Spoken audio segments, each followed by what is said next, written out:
We're loving it. ברוכים הבאים ל-Watch Mojo ישראל, והפעם אנחנו סופרים את הבחירות שלנו ל10 הפרסומות הטובות ביותר של מקדונלדס. לרשימה הזו אנחנו בוחנים את פרסומות הטלוויזיה האמריקאיות הגדולות ביותר עבור מקדונלדס, לכן לצערנו הפרסומות המופלאות של מקדונלדס ישראל לא יופיעו במצעד, אבל בהחלט יופיעו במצעד פרסומות אחר ממש בקרוב.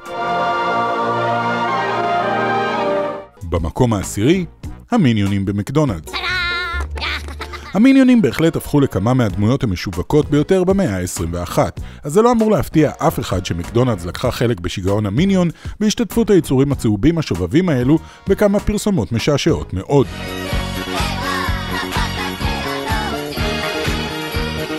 פרסומת מענה במיוחד עוקבת אחר השובבים הצהובים כשהם מגיעים לאכול בסניף של מקדונלדס. כשמיניון אחד מתחיל לנשוף בועות חלב, אנחנו כבר נקראים לחלוטין. הפרסומת הזו בסופו של דבר מזכירה לנו שזה לא רק בסדר לשחק עם האוכל שלכם במקדונלדס, זה אפילו די מומלץ, בעיקר אם אתה ילד. ארוחות ילדים ומיניונים הולכים ביחד כמו צ'יפס ומילקשייק. מספר 9, לברון ג'יימס נגד דווייט האוורד. בשנת 1993 הוציאה מקדונלדס פרסומת אפית של מייקל ג'ורדן מול לארי ברד שתופיע בהמשך המצעד. לעת עתה כל שעליכם לדעת עליה הוא כי משווקים משתמשים בפרסומת הזו כסימן איכות משובח מאוד מאז. כמעט 2 עשורים מאוחר יותר הגרסה המחודשת המודרנית הזו די מתקרבת למקור. הלפיד מועבר ללברון ג'יימס ודווייט האוורד שבצורה דומה לפרסומת הישנה מנסים להפיל אחד על השני בזריקות מטורפות לסל. בעוד ששניהם משחקים משחק טוב, אף אחד מהם לא יוצא מנצח. למה? כי לארי ברד כבר טבע לעצמו את הארוחה, כשהוא סוגר את הסיפור בצורה מאוד חכמה.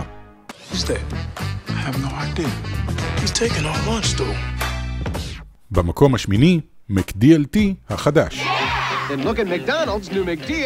למרות שהוא ידוע בעיקר בתפקיד הטלוויזיוני שלו כג'ורג' קוסטנזה בסיינפלד, ג'ייסון אלכסנדר דווקא הפך לכוכב על בימות ברודווי.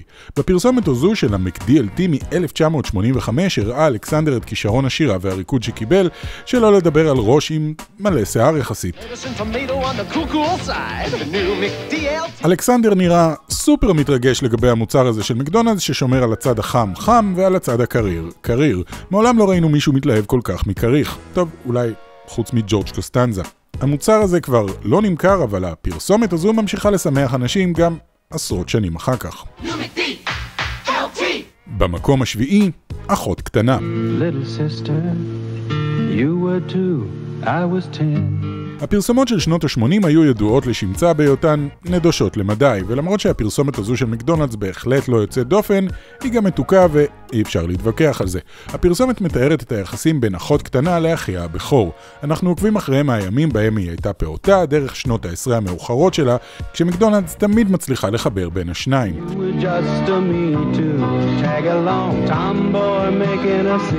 כמובן, הפרסומת מגיעה עם שיר סנטימנטלי שהיה מתאים בצורה מושלמת לאיזה רגע מטופש מסיטקום בשנות ה-80. כל מי שיש לו אח קרוב לגמרי יתרגש מצפייה בפרסומת הזו וירצה להיפגש איתם כדי לחלוק איתם יחד איזה צ'יפס.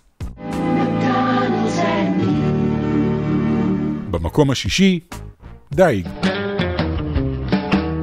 הפרסומות של מקדונלדס בדרך כלל מאוד בהירות ואופטימיות, אבל הפרסומת הזו יש כמה טוויסטים אפלים באופן מפתיע. מן הסתם, זה מה שהופך את הפרסומת הזאת לכל כך מצחיקה. הפרסומת נפתחת בכך שאישה מקפיצה את בעלה כדי שיוכל ללכת לדוג. די ברור שהשניים לא ממש מסתדרים ולא יכולים לחכות להתרחק אחד מהשני.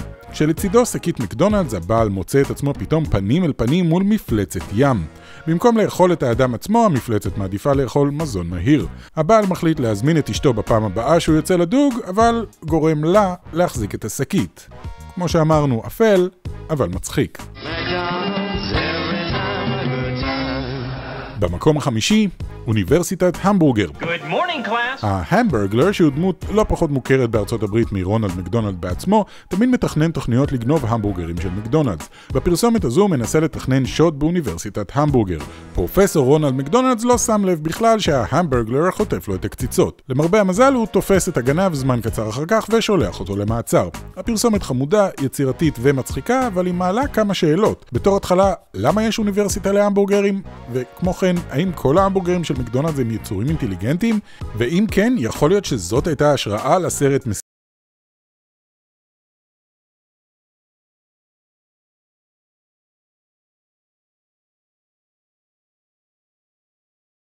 אני אוהב את זה. I'm loving it. Is this the place to eat? I'm loving it הוא ללא ספק הקמפיין הפופולרי ביותר שמקדונלדס הפיקה אי פעם. כן, בעברית זה לא נשמע משהו. הסיסמה בעצם הגיעה מסוכנות הפרסום הגרמנית של מקדונלדס שנקראת היי ושותפיו. יורגן קנאוס, מנכ"ל הסוכנות, תיאר את מקדונלדס כאחת ההנאות הפשוטות ביותר בחיי היום-יום. וזו הדרך המושלמת לתאר את הפרסומת הזו שמציגה אנשים שמבלים בפעילות יומיומית, גדולה כקטנה. התמונות די פשוטות, אבל בדיוק בגלל זה המודעה הזו עובדת כל כך טוב. No guts, no glory. Seems like I stumbled in the wrong territory. זה גורם לך להעריך יותר את החיים, ובמיוחד אוכל מנחם ונעים. הפרסומת גם מציגה שיר של ג'סטין טימברלייק שהקליט סינגל בשנת 2003 בשם I'm Loving It, בנוסף לג'ינגל הידוע.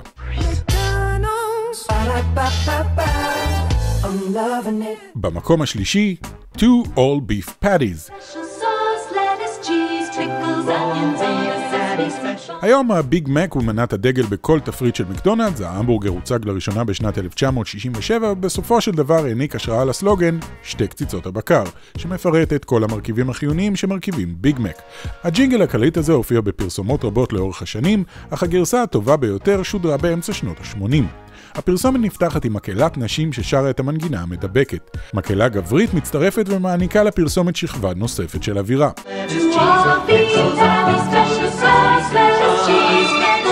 ג'ינגל של מזון מהיר מעולם לא נשמע מלאכי יותר. כמו כן, הביג מק מעולם לא נראה טעים יותר, עם שתי קציצות הבקר, רוטב מיוחד, חסה, גבינה, חמוצים ובצל, הלחמניה מסומסום. בדיוק כפי שהובטח בשיר.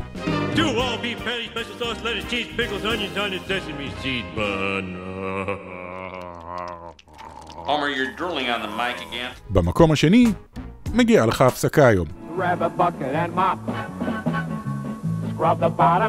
אגדת הפרסום כית ריינארד פיתח את הסיסמה You deserve a break today בשנות ה-70. זה עורר השראה לג'ינגל של קני קארן שהביא לאחת הפרסומות האיקוניות ביותר של מקדונלדס.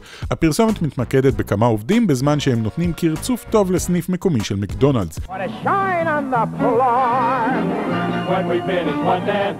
הנאמבר המרשים שהם עושים כאן סוחף אחריו את הקהל כאילו כל השליליות נשטפה מהעולם. ריי קרוק, מייסד תאגיד מקדונלדס, היה אובססיבי לניקיון, ובהחלט אפשר לראות את זה בפרסומת הזו שהניקיון מככב בה יותר מכל דבר אחר.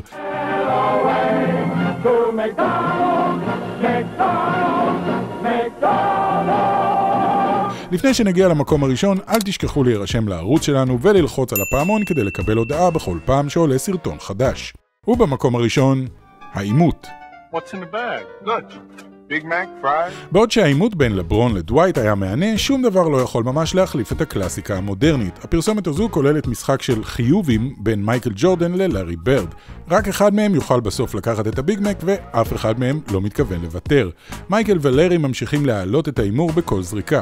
בסופו של דבר מחליטים לזרוק לסל מראש בניין ולוקחים את משחק הכדורסל לגבהים חדשים, מה שנקרא. Through the window, off the wall, nothing but net. הפרסומת הזו הייתה כל כך פופולרית עד שהיא יצרה חשק לפרסומת נוספת עם זריקות מטורפות יותר, טריקים מטורפים יותר וצ'ארלס ברקלי. ולמרות שלמשחק שלהם אין מנצח ברור, הפרסומת הזו היא המנצחת האמיתית. Nothing but net. איזו פרסומת ישראלית של מקדונלדס אתם הכי אהבתם? ספרו לנו על כך בתגובות לסרטון.